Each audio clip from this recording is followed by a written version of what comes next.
नमस्कार दोस्तों, मेरा नाम है कार्तिक भारद्वाज और आपका स्वागत है हमारे चैनल वीएन स्टडी एकेडमी पर। दोस्तों, हम पढ़ रहे हैं philosophical and sociological perspectives of education, यानी शिक्षा के दार्शनिक एवं समाजशास्त्रीय परिप्रेक्ष्य। दोस्तों, इस सब्जेक्ट में हम यूनिट 3 के बारे में पढ़ रहे हैं और इस यूनिट में हमने पहले भी बहुत सी वीडियोस अपने चैनल पर अपलोड की हैं और अगर आपने हमारी वो वीडियोस अभी तक नहीं देखी हैं तो आप हमारे चैनल पर विजिट करके प्लेलिस्ट में जाकर उन वीडियोस को देख सकते हैं। चलिए दोस्तों, शुरू करते हैं और अगर आपको हमारी ये वीडियो पसंद आती है तो हमारे चैनल को सब्सक्राइब जरूर करें और इस वीडियो को लाइक और शेयर भी कर दें। तो चलिए दोस्तों, शुरू करते हैं। इस वीडियो में हम समाजीकरण के बारे में पढ़ेंगे। हम जानेंगे कि समाजीकरण का अर्थ क्या होता है, समाजीकरण की क्या क्या परिभाषाएं हैं, फिर इसकी प्रक्रिया में कारक तत्व यानी जो जो कारण होते हैं उनके बारे में जानेंगे और बालक के समाजीकरण में बाधक तत्व यानी बालक के समाजीकरण को होने में कुछ तत्व ऐसे होते हैं जो रोकते हैं, बाधा डालते हैं, अवरोध डालते हैं। हम उनके बारे में भी इस वीडियो में बात करेंगे। तो चलिए दोस्तों, शुरू करते हैं और जानते हैं पहले समाजीकरण के अर्थ के बारे में, यानी मीनिंग ऑफ सोशलाइजेशन।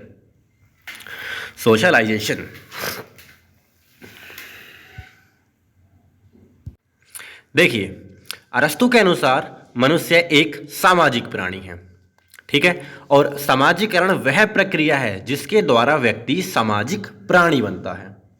दूसरे शब्दों में हम कहें तो समाजीकरण एक प्रोसेस है, यानी वह प्रक्रिया है जिसके द्वारा व्यक्ति को समाज अपनी परंपराओं, मान्यताओं और आदर्शों के अनुसार बनाता है तथा उसे स्वीकृति प्रदान करता है। यानी समाजीकरण एक ऐसा प्रोसेस है जिसमें हमारे आसपास रहने वाले लोग हैं वो हमें हमारी परंपराएं, मान्यताएं और आदर्श सिखाते हैं और उसमें रहने के लिए एक स्वीकृति प्रदान करते हैं। सरल शब्दों में हम कहें तो समाजीकरण वह प्रक्रिया है जिसके द्वारा व्यक्ति किसी अन्य व्यक्ति के साथ अंतःक्रिया करते हुए परंपराओं, मान्यताओं और आदर्शों को सीखता है और समझता भी है तथा सामाजिक वर्गों के अनुकूल बनने का प्रयास करता है। सामाजिक वर्ग यानी हमारे आसपास रहने वाले जो वर्ग हैं उन सभी के अनुकूल बनने का प्रयास करता है। इस प्रकार समाजीकरण पूर्णतः अंतःक्रिया या सामाजिक कार्य के अंतर्गत आती है। फिर हम जानते हैं समाजीकरण की परिभाषाओं के बारे में, ठीक है। देखिए, अलग अलग दार्शनिकों ने समाजीकरण की अलग अलग परिभाषाएं दी हैं, जिसमें आपकी रॉस के अनुसार रॉस ने कहा कि समाजीकरण सहयोग करने वाले व्यक्तियों में हम यानी वी वाला हम है ना, एकता वाला हम भावना का विकास करता है और उनमें एक साथ कार्य करने की इच्छा तथा क्षमता में वृद्धि करता है। जैसे आप किसी कार्य को कहें मैं यह कार्य करूंगा, तो यानी सिर्फ आप उसमें वहाँ अकेले हैं और हम कहते हैं बहुत सारे एक साथ इकट्ठा होकर कि हम वह कार्य करेंगे, यानी हम बहुत सारे, एकता की भावना, ठीक है। तो रॉस ने ये बात कही। इसके बाद बॉगार्ट्स के अनुसार बॉगार्ट्स कहते हैं कि समाजीकरण वह प्रक्रिया है जिसके द्वारा मानव कल्याण के लिए एक दूसरे पर निर्भर होकर, डिपेंड होकर व्यवहार करना सीखते हैं और ऐसा करने में सामाजिक आत्मनियंत्रण, ठीक है, और सामाजिक उत्तरदायित्व तथा संतुलित व्यक्तित्व का अनुभव करते हैं। ये बात आपकी बॉगार्ट्स कहते हैं। फिर गिलिन के अनुसार समाजीकरण से हमारा तात्पर्य उस प्रक्रिया से है जिसके द्वारा व्यक्ति समूह का एक क्रियात्मक यानी क्रिएटिव सदस्य बनता है और उसी के स्तर के अनुसार कार्य करता है। उसके लोकाचार, परंपरा, सामाजिक परिस्थितियों के साथ साथ अपना समन्वय स्थापित करता है। यानी गिलिन कहते हैं कि समाजीकरण एक ऐसा प्रोसेस है, हमारा इससे ऐसा तात्पर्य है कि वह जो अपने आसपास का समूह है ना उसका सदस्य बन जाता है, क्रिएटिव मेंबर बनता है और उसकी परिस्थितियों के अनुसार ही अपना समन्वय यानी सामंजस्य, बैलेंस बना लेता है।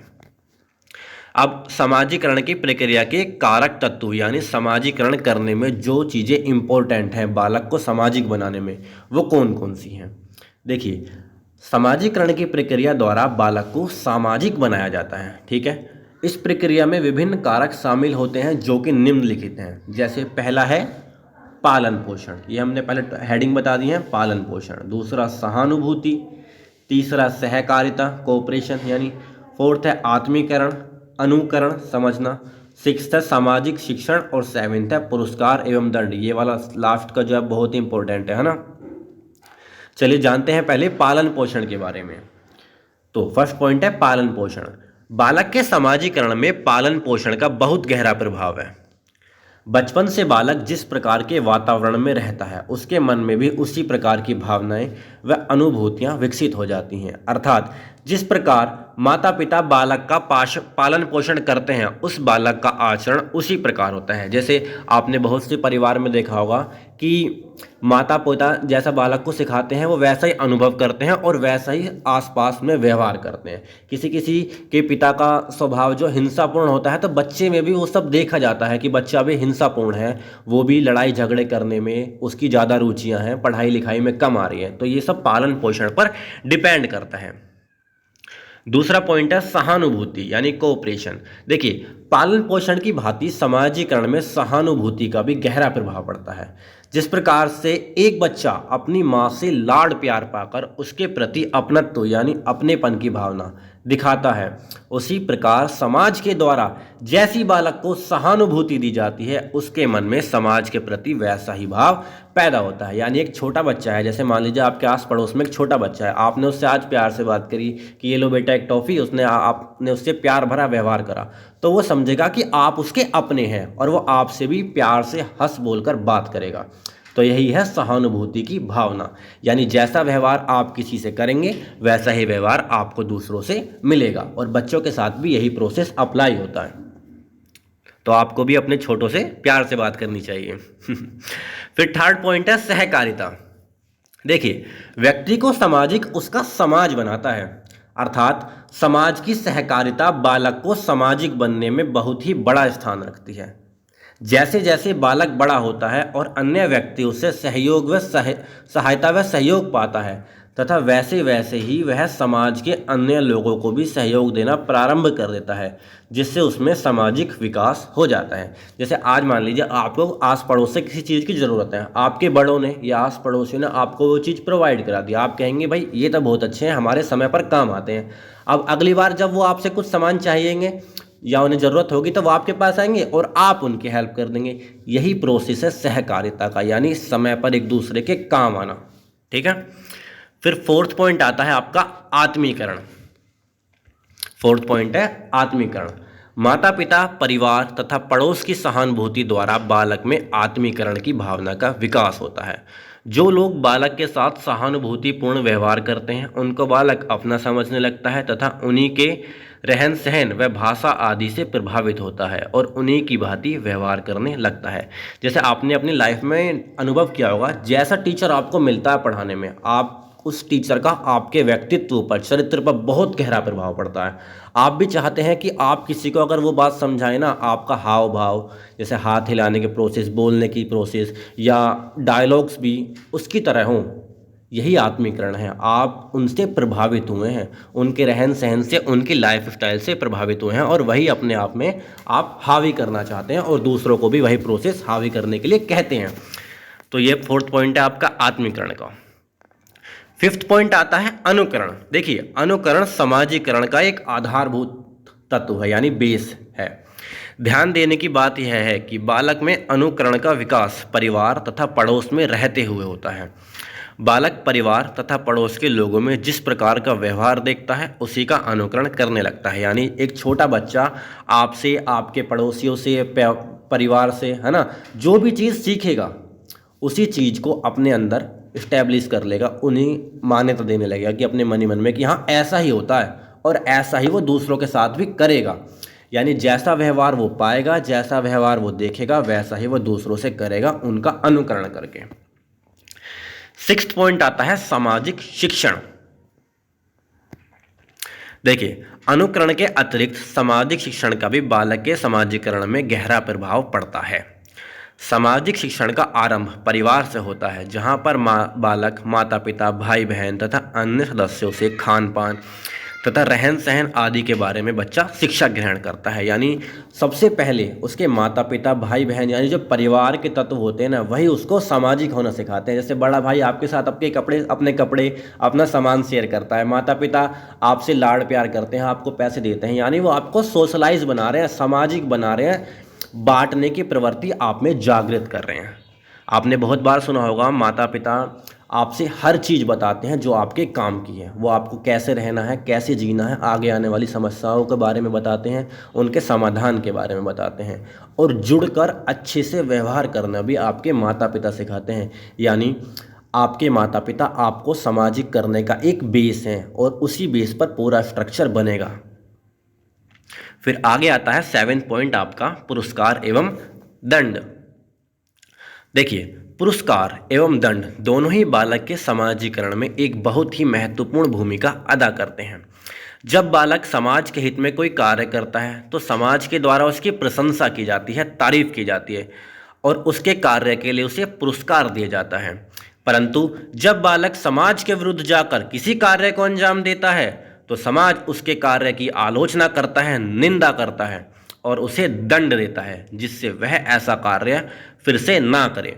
इस प्रकार पुरस्कार व दंड बालक के समाजीकरण पर महत्वपूर्ण प्रभाव डालते हैं। पुरस्कार और दंड यानी आप अपने घर में ले लीजिए, आपके कोई छोटा भाई बहन होगा या आपके आस पड़ोस में कोई होगा। मान लीजिए किसी बच्चे ने कभी कोई बहुत अच्छा काम कर दिया, उसे कहीं रास्ते में पैसे पा गए और जिसके थे उसको पता था, उसने बता के उन्हें दे दिए, तो अब उसकी तारीफ की जाएगी, उसको पुरस्कार मिलेगा, हो सकता है खुश होकर उसको कुछ पैसे भी दे दिए जाएं। पर यहीं इसके उलट उसने क्या करा, घर में से कुछ पैसे चुरा लिए। अब पैसे चुराना तो गलत बात है, अब उसके घर वालों को पता चलेगा, फिर पता चलेगा कि इसने चुराए थे, तो उसको इस बात के ऊपर दंड दिया जाएगा, उसको डांटा जाएगा, हो सकता है मारा पीटा भी जाए, जो कि गलत है, समझाना चाहिए, मारा पीटा जाएगा। तो उसके उस कार्य के लिए उसको दंड दिया गया। ठीक है, एक तरफ तो पुरस्कार मिला, उसने अच्छा काम किया, दूसरी तरफ उसको दंड मिला क्योंकि उसने चोरी की थी। और ये भी समझाया गया कि अगर वो ऐसा करेगा तो उसे दोबारा भी दंड मिलेगा, ताकि वो आगे इस काम को ना करे। तो पुरस्कार और दंड दोनों ही पॉइंट आपके समाजीकरण में एक महत्वपूर्ण भूमिका अदा करते हैं। फिर आगे आते हैं बालक के समाजीकरण में बाधक तत्वों के बारे में, यानी ऐसे कौन से तत्व हैं, पॉइंट जो हैं, जो बालक के समाजीकरण को रोकते हैं। ठीक है, तो मैस्लो कहते हैं बालक के समाजीकरण में बाधा पहुंचाने वाली धातु यानी तत्व कुछ इस प्रकार हैं। पहला पॉइंट है बाल्यकालीन परिस्थितियां। बाल्यकालीन यानी बाल्यकाल की अवस्था में जब वो बच्चा था, कुछ परिस्थितियां ऐसी सिचुएशंस हो जाती हैं जो उसके समाजीकरण में बाधा डालती हैं, जिनमें जैसे बालक के समाजीकरण में उसके बाल्यकालीन परिस्थितियों का भी गहरा प्रभाव पड़ता है। बालक के समाजीकरण में उसके बाल्यकालीन यानी बचपन की अवस्थाओं का, परिस्थितियों का भी गहरा प्रभाव पड़ता है। जैसे माता पिता का प्यार न मिलना, माता पिता में झगड़ा रहना, विधवा माँ, पक्षपात, दंड तथा सुरक्षा आदि। जैसे बहुत सी बार ऐसा होता है किसी के माता पिता ड्यूटी करते हैं, भाई खाने कमाने के लिए ड्यूटी करना भी ज़रूरी है, खाना कमाना भी ज़रूरी है पेट पालने के लिए, तो माता पिता दूर रहते हैं। अब माता पिता के दूर होने की वजह से बच्चे को पूरी तरीके से प्यार नहीं मिल पाता है ना, वो उस प्यार के अभाव में झगड़ालू प्रवृत्ति का हो जाता है, उसमें गुस्सा अहम बढ़ जाता है। ठीक है, अब ये सारी बातें उसके समाजीकरण में बाधा डालती हैं, क्योंकि वो समाज से कटा कटा रहने लगता है और जैसा उसने अनुभव किया था वो वैसा ही दूसरों को कराने का प्रयास करता रहता है, अपने गुस्से से, अपने नेचर से। तो बाल्यकालीन परिस्थितियां समाजीकरण में एक बहुत ही गहरा प्रभाव डाल रही हैं बच्चे के सामाजिक होने में। दूसरा है सांस्कृतिक परिस्थितियां। देखिए, सांस्कृतिक परिस्थितियां आप कैसे इफेक्ट डालेंगी। जाति, वर्ग, धर्म आदि से संबंध रखने वाली पूर्व धारणाएं आदि। जैसे पहले क्या होता था, छोटी जाति वालों को कहते थे कि आप यहाँ नहीं बैठेंगे, आप ये काम नहीं करेंगे, उन्हें अछूत माना जाता था, है ना, या उनके धर्म के अनुसार उनसे भेदभाव किया जाता था। बहुत सी बार तो मैंने ऐसा देखा है कि घरों में घुसने नहीं दिया जाता था, जो कि बिल्कुल गलत है और ऐसा बिल्कुल कदापि हमारे भारत देश में नहीं होना चाहिए। और इसी की वजह से हमारा भारत देश पीछे भी हुआ है और आज के समय में बहुत ही कम, ना के बराबर ऐसी समस्याएं हैं, अगर कहीं हैं तो वो धीरे धीरे समाप्त हो रही हैं। ये सांस्कृतिक परिस्थितियां यहाँ थी जो बालक के समाजीकरण में प्रभाव डाल रही थी। फिर थर्ड पॉइंट बनता है आपका तात्कालीन परिस्थितियां, यानी जो तत्काल में हुई हैं, जल्दी में, जैसे कठोरता हो गई, अपमान हो गया, किसी का अपमान हो गया, किसी ने उसे डांट दिया बच्चे को तो उसे ईर्ष्या हो गई, उसके साथ अन्याय हुआ। जैसे कहीं पे लड़ाई झगड़ा हो गया कि जिसका दोस्त था उसको तो कुछ कहा नहीं, दूसरे को कह दिया तो उसके साथ अन्याय हो गया, उसे निराशा हाथ लगी। तो ये सभी तत्कालीन परिस्थितियाँ होती हैं। फोर्थ पॉइंट बनता है अन्य परिस्थितियाँ, जैसे शारीरिक हीनता, कोई बच्चा बहुत ही कमज़ोर है ना, या उसके किसी अंग में विकार है, दिक्कत है, निर्धनता, गरीबी है, असफलता हुआ यानी फेल हुआ है, शिक्षा की कमी, पढ़ाया लिखाया नहीं गया, आत्मविश्वास नहीं है और आत्मनिर्भरता की कमी है। तो ये सारी कुछ अन्य परिस्थितियां हैं जो बालक के समाजीकरण में प्रभाव डालते हैं। फिर आगे आता है समाजीकरण की प्रक्रिया में शिक्षक का कार्य। अब देखिए, शिक्षक का भी एक बहुत ही महत्वपूर्ण योगदान है बालक को सामाजिक बनाने में। अब शिक्षक जो कि एक बालक को तैयार करता है, यानी बालक स्टार्टिंग में क्या होता है, एक चिकने घड़े के समान है ना, एक मिट्टी के समान है, इसे घड़ा बनाओ या कुछ भी बना लो, कैसा भी पात्र बना लो, ये सब शिक्षक के हाथ में है। अब शिक्षक ही बालक को समाजीकृत करने में बहुत महत्वपूर्ण भूमिका अदा करेगा। तो शिक्षा के क्या क्या करता है बालक को सामाजिक बनाने में, जिसके हमने कुछ बस खाली हेडिंग लिखे हैं, आप इनमें खुद स्वयं लिख सकते हैं समझ के। जैसे पहला है अभिभावक शिक्षक सहयोग। अभिभावक यानी माता पिता और शिक्षक के बीच में सहयोग की भावना होना।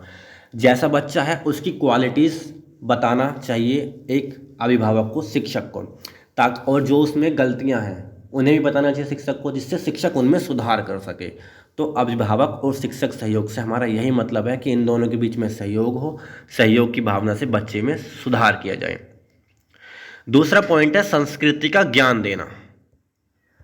शिक्षक को क्या करना चाहिए कि बालक को अपनी संस्कृति, धर्म और प्रकृति के बारे में, अपने देश के बारे में उसे बताना चाहिए कि बालक को पता होना चाहिए कि उसका देश कैसा है, उसके देश में क्या क्या संस्कृतियां हैं, कैसा उस देश का नेचर है ना, क्या क्या सभ्यताएं हमारे देश में होती आई हैं। तो एक शिक्षक को बालक को इन सभी के बारे में जानकारी देनी चाहिए, जिससे उसका सांस्कृतिक और सामाजिक विकास हो। थर्ड पॉइंट है स्कूल की परंपराओं को बताना। शिक्षक को क्या करना चाहिए कि बालक को स्कूल की परंपराओं के बारे में बताना चाहिए। जैसे स्कूल में बहुत सारे फेस्टिवल्स होते हैं, डांस वगैरह होता है, क्रिएटिविटी होती हैं, भाषण प्रतियोगिताओं का आयोजन किया जाता है, जिससे बालक अपने मन की गलतफहमियों, डर को दूर करता है और आगे बढ़ता है, उसका समाजीकरण होता है। तो स्कूल की परंपराओं के बारे में भी शिक्षक को बताना चाहिए।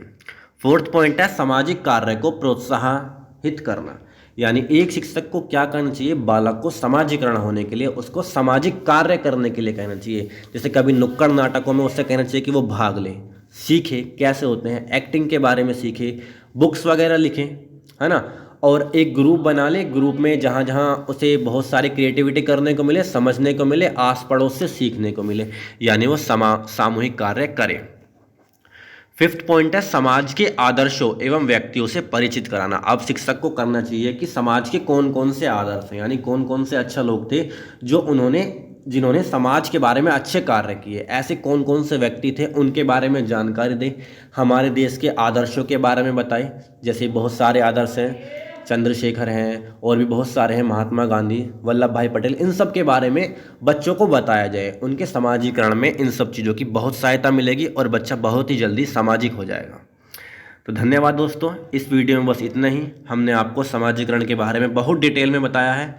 अगर आपको हमारी ये वीडियो पसंद आती है तो प्लीज़ इस वीडियो को लाइक और शेयर ज़रूर करें और हमारे चैनल को सब्सक्राइब भी कर लें, जिससे आपको आने वाली वीडियोज़ मिलती रहें। धन्यवाद दोस्तों, जय हिंद।